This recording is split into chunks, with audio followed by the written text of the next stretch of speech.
everyone, and welcome to Wind, Reel, and Print. My name's Ryan. And my name is Kevin. And Kevin, today we're talking about a movie. Talking about a movie? A movie. That's something that we're trying out on this podcast. I thought this was new. a Carpenter podcast. Yes. I mean, we're going to talk about, L-beams and upright tunnel system configuration on the... One of my favorite tunnel configurations. I know, exactly. Yeah. Top five. Yeah, we're going to get there. Yeah. I'm so curious what your top tunnel configuration is. Oh, yeah. Could you tease the audience? Do you think you could give them a little bit of a bone? What you got a thought? No? Do you want to I don't want to give it away. Oh, you don't want to give it away. Yeah. I respect that. It's a surprise, I respect that. It's a surprise. Got to keep them in suspense. Yeah. If All you the guys turkeys. If you guys go on YouTube, please leave a comment on your top tunnel configuration. Yes. And if it's connected to the L-beam, that's fine. Yeah. That's fine. Of course. We don't discriminate against L beams. No. Yeah. T-beam. That's a different story. That's a different story. That's actually absolutely incorrect. Yeah. If we're talking from an objective point of view, Right. clearly wrong. Get the fuck out of here. So, and if we can add, I'm not adding this, but imagine the chime effect as we drift back into the actual episode. But what we just did is proof that we can make a podcast about anything. Yeah. So that's good. Because it's not about the content, I guess. No, it's not. It is. It's, yeah. Somewhat. Confidence is certainly a big part of it. Yes. I just made up all those terms. Performance. Yeah. Oh, you made up all those terms. All of those terms. That was... I was going with it. I was like, oh, damn, Ryan picked up a lot on those interior design videos. Yeah. Nope, I'm just... It's a skill I have to just start... I can talk... Riffing? Yeah, I can just keep talking, and I can riff. Oh, I love that. So L-beam seems real. Upright tunnel configuration. I was struggling to finish that term. I was really, if anyone saw my eyes, I was in trouble. And I was begging Kevin with my eyes to help. Please. Help. Please, God, help. And then I'm looking in Kevin's eyes and I realize, Kevin has no idea that I'm making this up on the spot. I thought that was real. I went with it. Yeah. The upright tunnel configuration. Try it out. Oh, yeah. Maybe we can make it a thing. Yeah. Hashtag upright add it to the tunnel theater configuration. Yeah. And now we're going to transition to something that's so not as exciting as L-beams, T-beams, is the 2025 film from a past Wind, Reel, and Print episode. So we've got alumni in the biz from past to present. We have Ryan Coogler's film Sinners. First film to last film. First film to last film. Yeah. And a bunch of weird ingredients in the middle. But a bunch of movies, a bunch of big budget blockbuster films. Sure. All IP focused.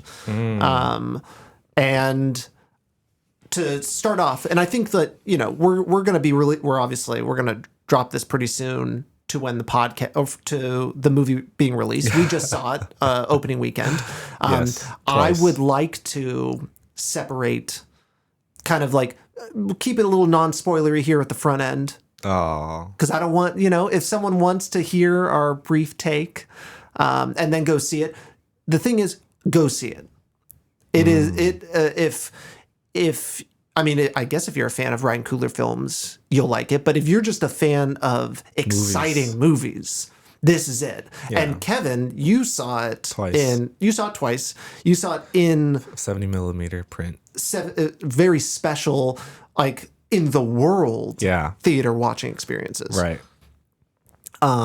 Would you recommend people go follow in your footsteps? Maybe not watch them back to back, or maybe that's the ideal way to watch. Yeah, I feel like it's definitely an excuse to go watch it multiple times just Yeah. because he has released the movie in multiple film stock formats. Yeah. So if you're in the Bay Area, for example, you can watch a widescreen print of Sinners at the Grand Lake on 70 mil, and then you can also go to the Metreon and see like an IMAX print with widescreen and stuff. Also 70 millimeter Yeah. film projection. So yeah, I think when you look at like the history of films that do that, like project on 70 millimeter, like we're talking about like Quentin Tarantino, Paul Thomas Anderson, Christopher Nolan's, like these are monumental directors who take on the like responsibility of making a 70 millimeter movie. Yeah. I feel like Coogler really takes that on, and it's worth going to see this movie twice. I feel like, yeah. And he is really good. Yeah, I guess he's a director. Like, yeah, he's a really good director who it feels like, because if you watch Fruitvale Station, right, it's a little loose. Yeah, I was gonna ask, like, how does this compare to Fruitvale for you? Yeah. Definitely.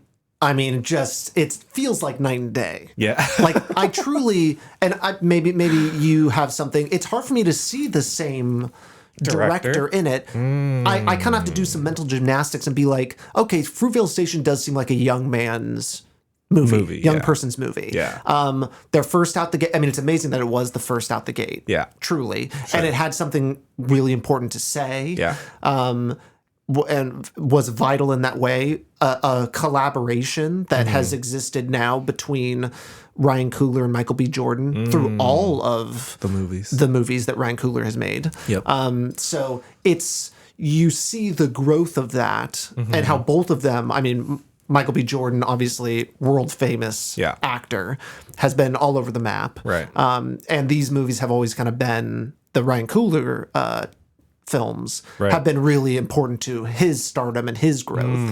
Good point. So you kind of see, watching Fruitvale, you see the beginnings of those things. Right. I think what has always stayed from then to now is race. Yep. And how important that kind of conversation is. Yep. And it feels like, obviously, Fruitvale Station, incredibly grounded. And and then he goes on to make superhero movies and a big boxing movie.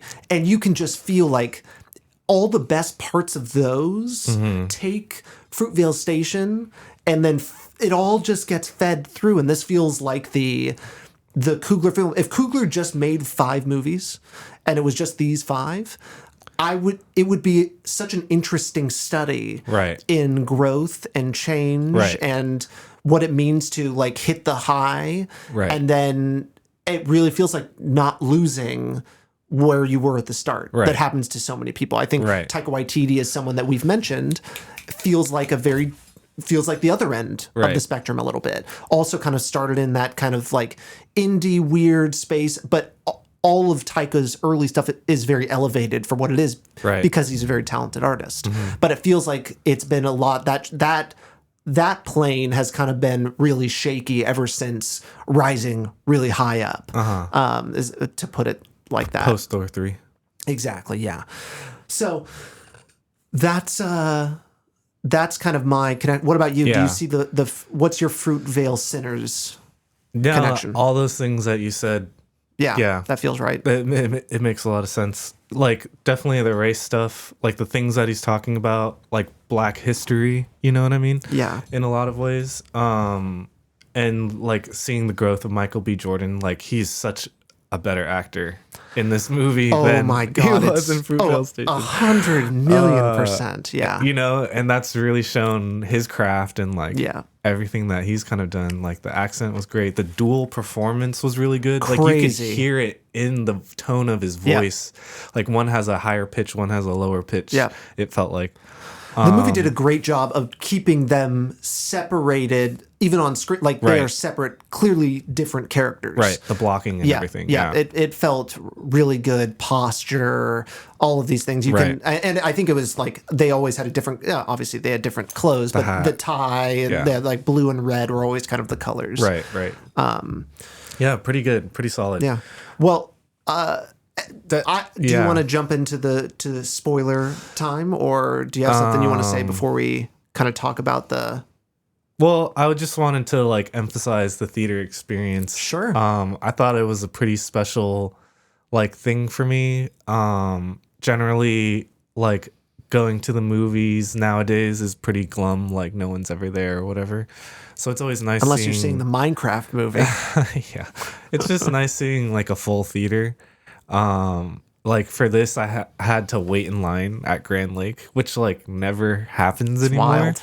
Wild. It just felt like this movie had an extra amount of buzz that like other films don't really get. Like, yeah.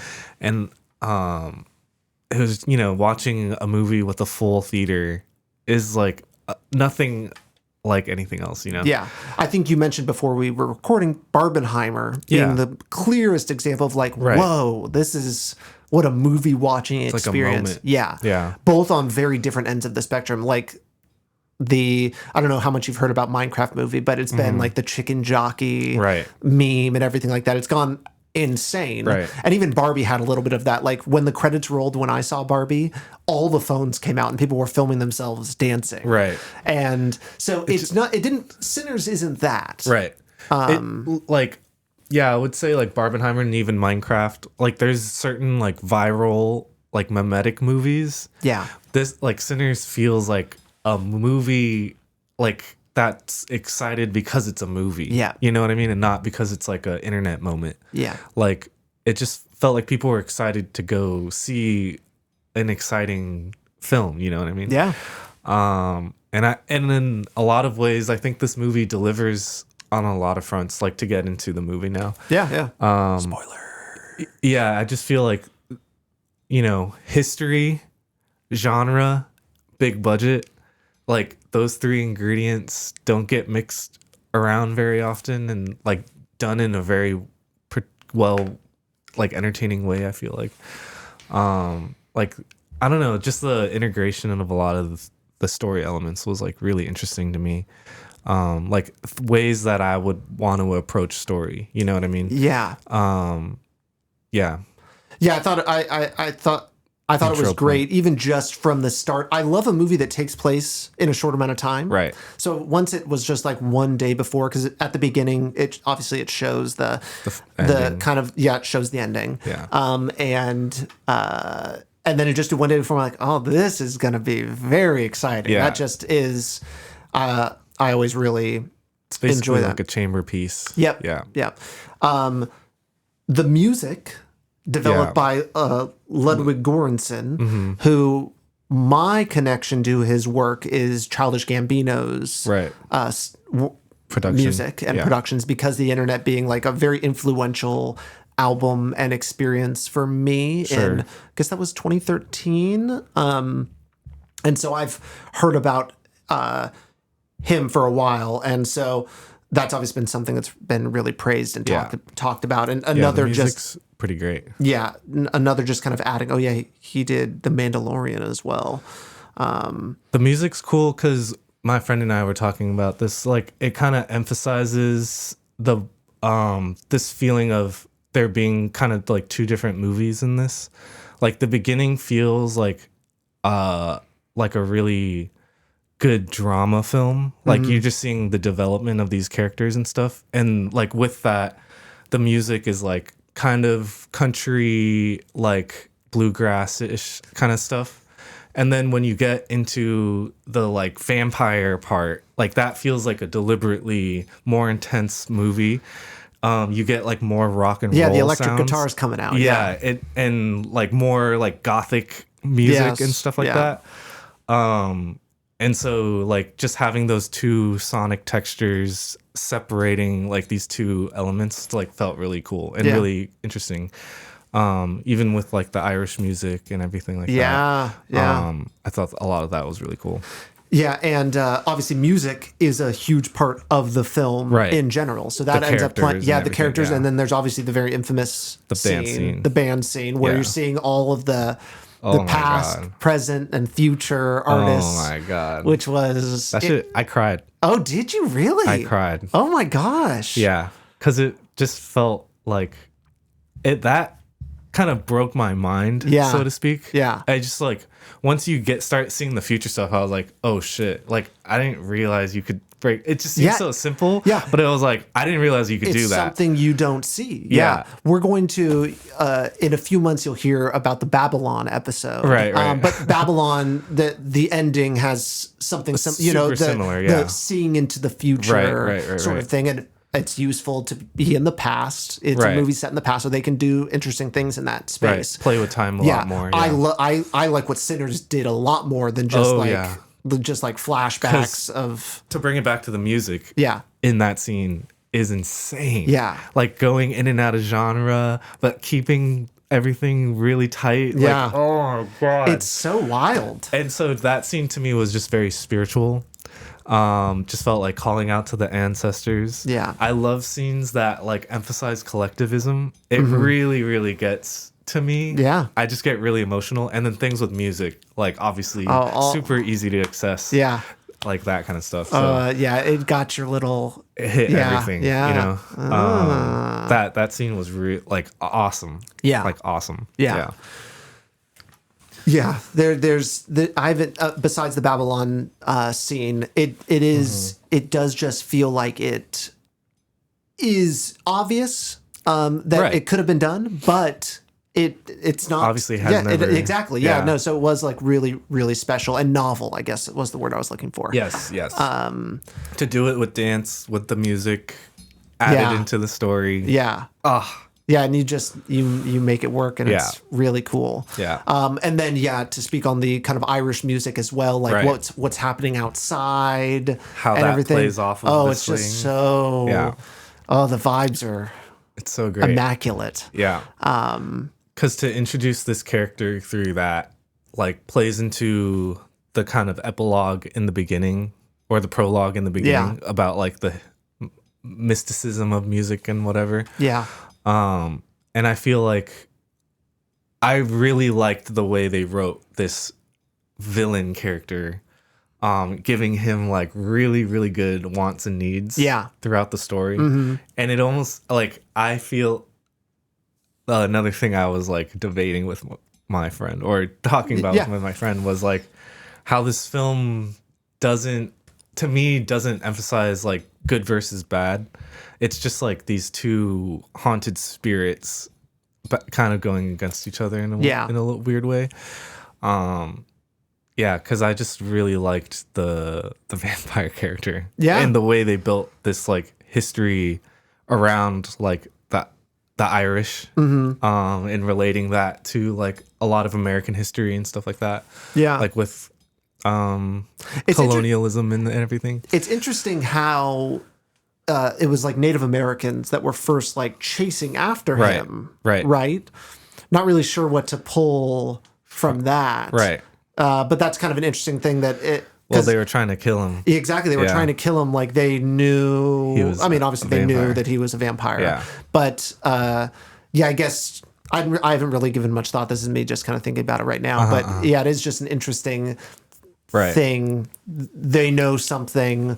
They know something about maybe the land or something, and all of a sudden, I don't know. Well, he's definitely like from a like quote unquote witchcraft or like mysticism perspective, he would be like a demon. Yeah. Like kind of roaming the earth. Yeah. And I feel like the allusion to Native Americans is like their ability to connect spirit and earth. Yeah, almost like into the ethereal realm sort of thing. They see beyond. Right. Yeah. And then that playing into Smoke's girlfriend's like witchcraft abilities and seeing that kind of stuff. Right. Remind me, her witchcraft abilities? Yeah, she like she's whatever, don't know the proper name. Yes. Has the like I forgot. Herbs and the like whatever. Yeah. Hoodoo or something along those lines. Right. Yeah. Yeah, and I feel like there are certain things with the Irish vampire that like made me think that they're alluding to like old Ireland, like pagan Ireland. When he says like when they're going through the Our Father and he said these are words that a man spoke to me when he took my land. That just reminds me of like Catholic like cultural erasure during that time period, and a lot of like pagan religions getting wiped out through that, specifically in Ireland, I want to say. Yeah. Well, the like St. Patrick's driving the snakes out of Ireland. The story goes that it was actually like the snakes are the pagans, and so that's part of like this grand lore. story. Yeah. The lore of Ireland. Yeah. Is that so Right. that's a huge part of I mean it's just baked in to Right. like The Irish history. culture and the history of the people. So it definitely feels like that energy or that tortured spirit is carried over into America, like allegorically through this film. Yeah. And is transferred through, like pain is transferred through generations, sort of a thing. You know what I mean? And so like we get to these characters and it feels like a lot of the same stuff is happening, with like the reference to the KKK, and how that like influences the sort of like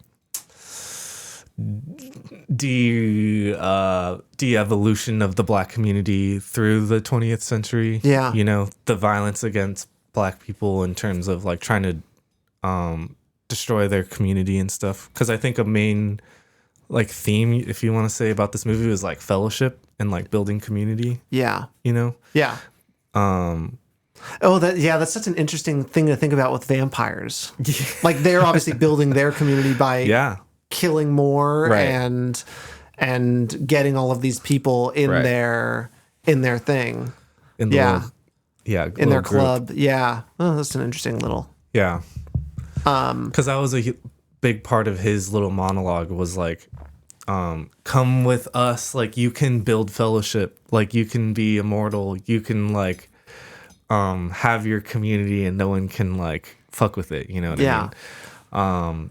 I think that was like a huge promise that, what was the name, like Remick was trying to convince homie. A scene that I thought was so powerful was when Smoke is dying in the end and he sees his that was such girlfriend. A great oh my god, scene. it was so with good. the lens aberration. It just felt it was so good. Yeah, it was crazy. I love just love things that can only happen in a movie. And I feel like this film does that. And with the spiritual essence of things. And they never show them in like a two shot together or anything like that. It's just shot, and that's just great. I think because that like emphasizes subjectivity. Like the perspective and stuff. So great. I thought that scene was just so good. And then he lays the Tommy gun. Full clip. Right. Which reminds me, bringing back to the theater experience when I was at Grand Lake. The crowd was like very involved, like with their being very vocal with reactions and stuff. And so at the end, when he's like shooting down everyone, cheering, damn, like clapping and wooing. Oh my god, it was pretty great. Oh, nice. It was a cathartic experience. It was very much because it truly. I don't know. I hear the ding-a-ling of the headphone thing. I don't know. Part of me didn't feel like the movie needed that scene, ending, the massacring of the KKK, because they weren't really involved in it at all. Right. What are your thoughts on that? Yeah, I feel like it muddles up the meaning of the movie a little bit. Because they're not really the antagonist of the thing, but in terms of like felt good. In terms of like giving the movie an ending, I think it needed like a exclamation point, you know, because it gives you all these action beats and stuff. You need like a big send off. You know what I mean? I mean it's in the trailer him shooting the gun. That was obvious. It's on the poster too. It's like a big selling point. Right. Like they needed an action scene like that. Totally. Yeah. And it kind of like foreshadows in the beginning, like if you guys step foot on my property, I'll shoot you guys where you stand. Yeah. So I don't know. I feel like it works, but I totally get what you mean. Like Yeah. in terms of like emotional arc, Yeah. like don't need that scene. Yeah. But for movie purposes, I get why he Yeah. adds it in. Yeah. No, totally. Yeah. No, it feels like, and it also just feels like a release valve for the audience too. Sure. To get them cheering, to get Yeah. like this it just feels good, especially after everything Right. he's gone through, to be like, all right, let's Yeah. give him a win. Right. He know? lost his twin brother, his Yep. family, all his friends, Yeah. like his community. Yeah. and His community. fellowship. Yeah. Yeah. Everyone's basically gone. Right. Okay. So there was that another scene that I am like, I don't really understand it. Maybe you can help me. Is the mid credits scene? Yeah. I felt like that was unnecessary too. Yeah. Like I was just trying to understand what do you think Coogler is trying to say? So for folks that haven't seen it and are listening to this all the way through, we fast forward to the 90s. Right. And now our main character is like a blues player. Right. And he's like a really famous, like in reality, I forget exactly what the artist's name is. But he's Batty Guy is the artist. Oh, Buddy Guy. Oh, Buddy Guy. Yeah. Batty Guy. Jesus. Batty Guy. He's a baddie. But a extremely famous and influential musician. Yeah. And is playing at a club, and then some people are like, hey, or someone's like, hey, these people want to come see you. Yeah. Lets them in. That's something I want to talk about too, is how cool that vampiric element of being Yeah. invited in Yeah. is very, very cool. But That's the next part. Yeah. I want to talk about vampire too. yes, Stuff. because we're vampired out of our minds. Yeah. We We're know vampire pilled. Yeah, we are vampire pilled. But then so then the Haley Steinfeld's character and Michael B. Jordan Jordan as Stack Yeah. come in 90s garb. Yeah, it's like comically 90s. It's comically 90s, but Yeah. they look dope. They It's look so so fucking sick. cool. Halloween costume ideas. Yeah, and basically they've come to hear him play music Right. again. Right. And we've kind of gotten everything resolved. Yeah. And so now we're kind of dealing in like the kind of this epilogue realm. Right.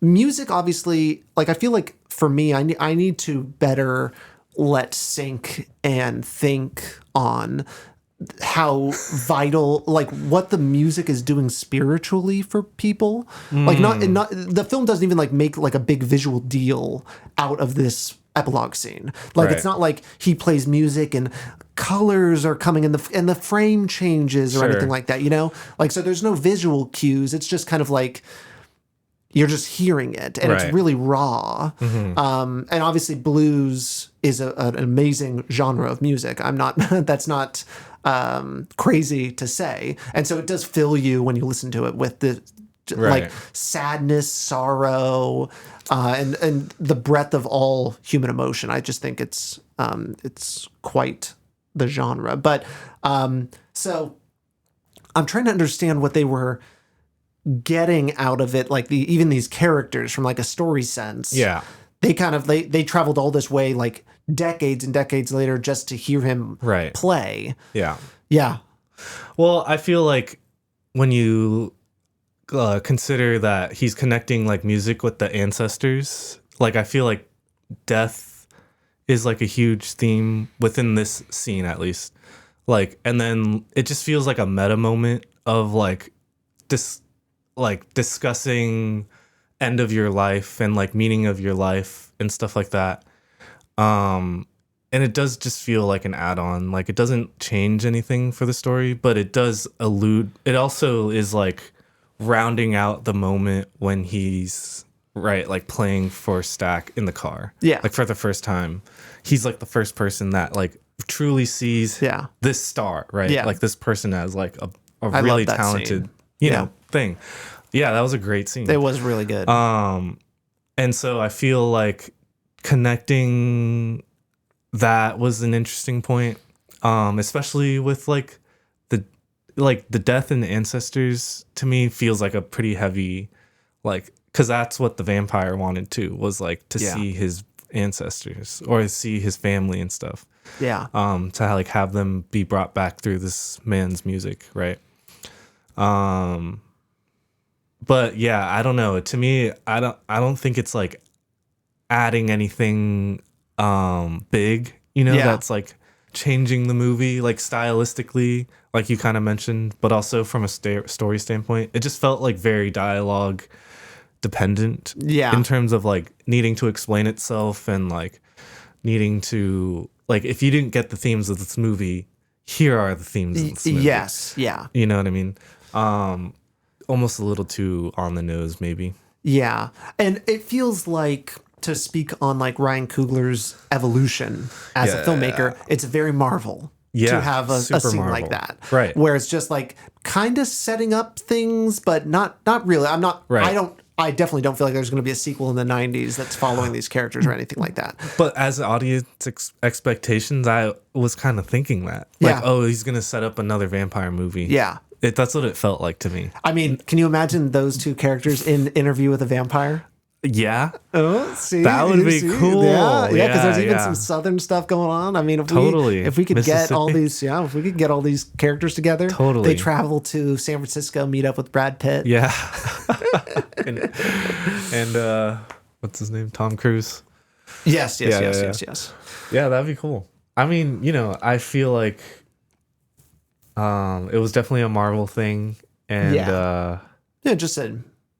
yeah, I don't know. I guess like understanding those expectations though, I feel like he could have approached the scene differently. Yeah. I agree.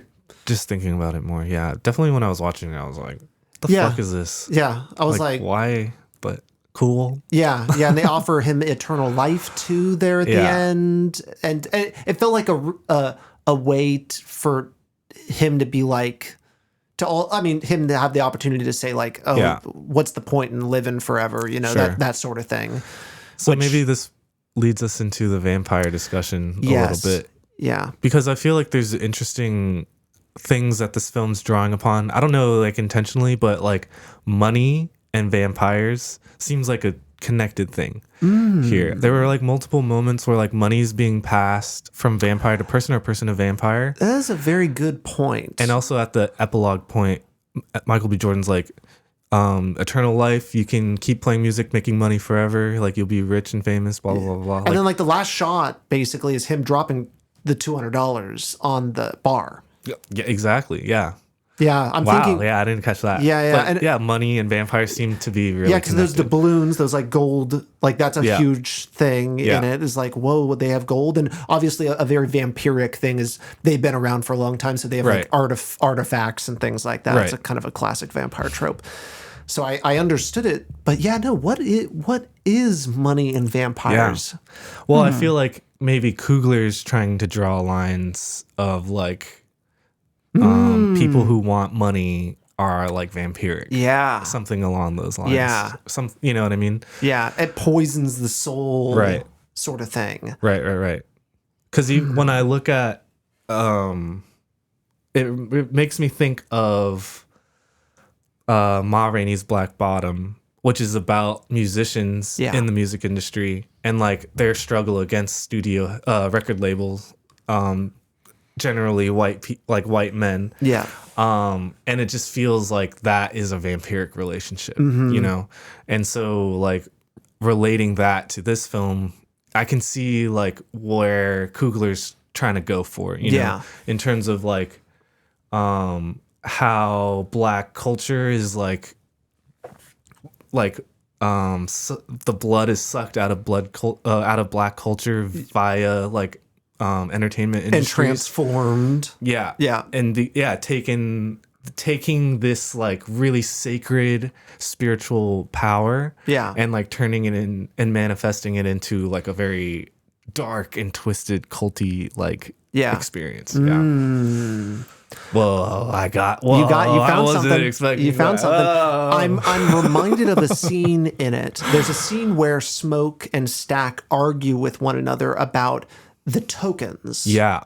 The plantation tokens. Plantation token. So Yeah. basically, you can kind of get the gist. The plantation pays their workers Sharecroppers. in tokens that are used at a company store. It's like and credit. Exactly. Yeah. And so some of the people are paying with that. Yeah. And I'm trying to remember whether it was Smoke or Stack that was like, what are you doing? I Stack- feel like it was Smoke that was Smoke was against it. against it and Stack Stack was was down. was down. Yeah. But it didn't feel like in greed sense. It felt like, I think he was arguing like, we want, like, you're not going to get these people to come here if Right. you don't do this. Right. Well, no. Well, yes. Like it was that, but also like I think Stack was coming from a point of like, these people work all day. Like this is a Black experience sort of a thing, you know. Like these people don't have a space like this in town.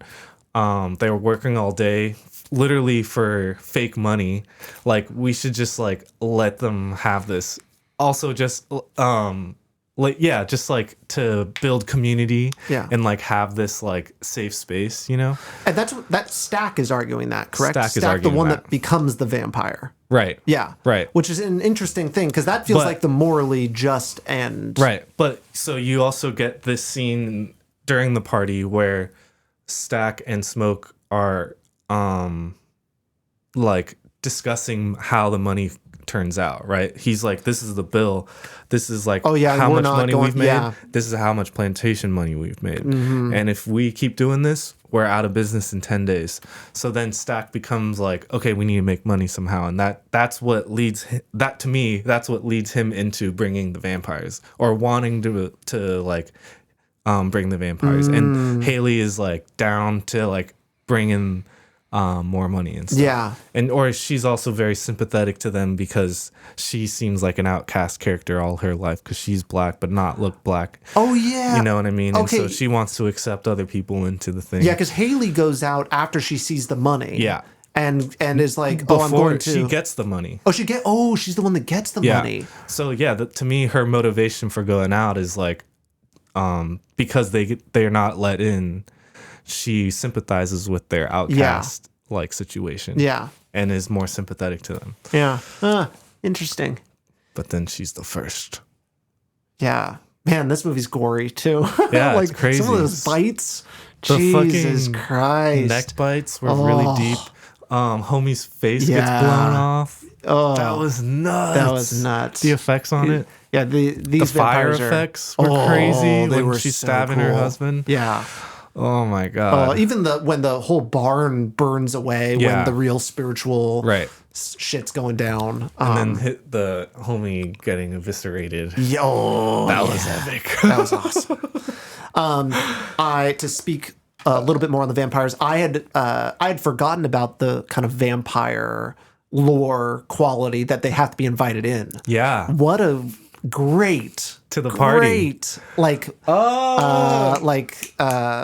storytelling tool. To have, because it just says so much. And they can't just barge in to have like a story reason. They can't just walk in or push their way in or whatever. It's so good. It's good. It was good. So good. Yeah. Are you invited to the cookout? Yeah, they're just like, why wouldn't you let me like even when the more friendly folk, like who the bodyguard guy. It's an easy way to pick them out. Yeah. He's like, why just come in? You've been walking in back and forth and back and forth all night. Even guarding the door. Like, it's like, ooh, this is so good. Oh god. Yeah, definitely playing with those elements. Yeah, like his use of the vampire elements were really creative. Oh yeah, I thought they were just so smart. Yeah, super super cool. Yeah, the red eyes, you know. Yeah. Oh, the red eyes were great. The like tethered soul thing was interesting to me. Remind me what just that like was. How him like infecting all these. He's kind of like the host. Yeah. Oh, yeah. You know you're right. I mean? Because when he died, it kind of killed the other ones. Right. Well, yeah. I guess they were all hit by the sun. They were. In that, but like in that scene, he's saying Our Father, and everyone starts congregating. There was a. He did have some sort of singular power over everyone else, and it just felt like a lot of people were like echoing him. Yeah. Whenever he would say something, they would like repeat him. Yeah. Or repeat certain words or whatever. Yeah.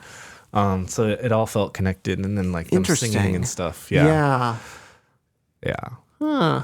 It was really cool. It felt like this movie, you know, similar to like Nosferatu. Mm-hmm. It felt like this movie was rooted in history more than like genre. You know, like the history of the vampire lore. Yeah. More than the like pop culture. It wasn't trying to be Dracula. Yeah. Exactly. You exactly. know? Like yeah. It's trying to like reach this sort of like higher, higher level of like vampire thinking, Yeah, I love it was kind of done in Interview with a Vampire, to give that some credit, of like kind of like bringing the vampire lore to the South. Right. I think is a really cool. Such great imagery. Yeah, too. such great imagery. The costumes in this movie. Oh yeah. Oh, it's really, really good. I think there's just a lot of great like Southern. I was going to say Southern American, but the South in America lore and legends and things that I think you can really pull from. And I hope more movies do that. Right. I think there's just so much steeped in that place. And swamps and all of those things. Yeah, there's just something so cool about it. It just makes me think that like we don't, as an industry, we don't like support American directors like as much as we should. Such a blanket you've said statement. that for a while, Yeah, such a blanket statement, but I don't know. I feel like we celebrate like international directors like way, way, way more, just in general. And I don't know. There's so much great like American stories that we can tell, Yeah. especially from like black perspective, like different perspectives. But like American South, super underutilized as like a American landscape. The Midwest. These are great like American backdrops that like we don't see in films that often, Yeah. I don't know.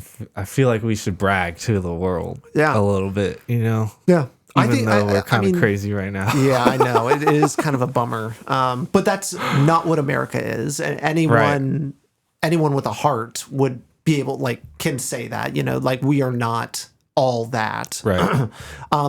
I think the same thing, like I want to see more stuff by Native Americans. Right. And I think that's something we should pull from. Right. And I think that'll be the even harder, because both of these things require some real serious subject matter. Well, I think it's the Cherokee tribe. They are developing like a film industry. Oh, that's amazing. Building studios, like developing programs. So they're really like involved in terms of like, this can be a great thing. Yeah. Like financially and culturally and stuff. People are starting to really recognize that. And so hopefully that does build into something, with like Killers of the Flower Moon kind of being a great like entry point for a lot of this, like introducing these concepts and stuff. Yeah. And to bring Native Americans into genres, different genres. Right. And serious it's not just movies and not stuff, just Westerns, like you have to pull these people out of these places. Right. Totally. Bringing it into different contexts that people can imagine. Them for, and the same thing goes with the Black experience in the South. Totally. Like sharecroppers and things like Jim Crow South as a vampire. Right. I mean, I would be remiss to I feel like people don't understand this era of history too, Of course they don't. Like even understanding the like impact of all these things that they're talking about in the film, and like truly understanding what like the plantation money, like, understanding sharecroppers post-slavery experience, like these are all very under discussed topics in American history, I feel like. Totally. Yeah. And Ryan Coogler, he's the guy to do it, I guess. Yeah. And his grandfather's from Mississippi. Oh, I didn't know that. Or like some family member. Very interesting. Yeah. I think looking for directors, maybe those sorts of like social material is grounded in them and a part of their core. Totally. And I mean, truly, I haven't seen Creed, so I can't say, but like the Black Panther movies are definitely about the Black experience. Totally. And so it makes sense that it can kind of pull into this. And yeah, I want to see a lot more of that. Yeah. Totally. So go see Sinners. Go see Sinners. Yeah. There you go. Very exciting. See it big. Yeah. Everyone says see it big. Watch it on film. Yeah. Yeah. Yeah. It's great. Well, there you go, folks. Thank you for hanging around. And cheers. We'll see you next time. That's a wrap.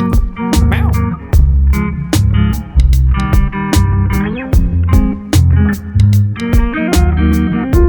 Wind, Reel, and Print is a podcast by Salad Brain Productions. You can find us online on Instagram at Wind, Reel, and Print Pod. You can also find us wherever you get your podcasts. And please, if you like the show, leave a rating and review. We'll see you next time.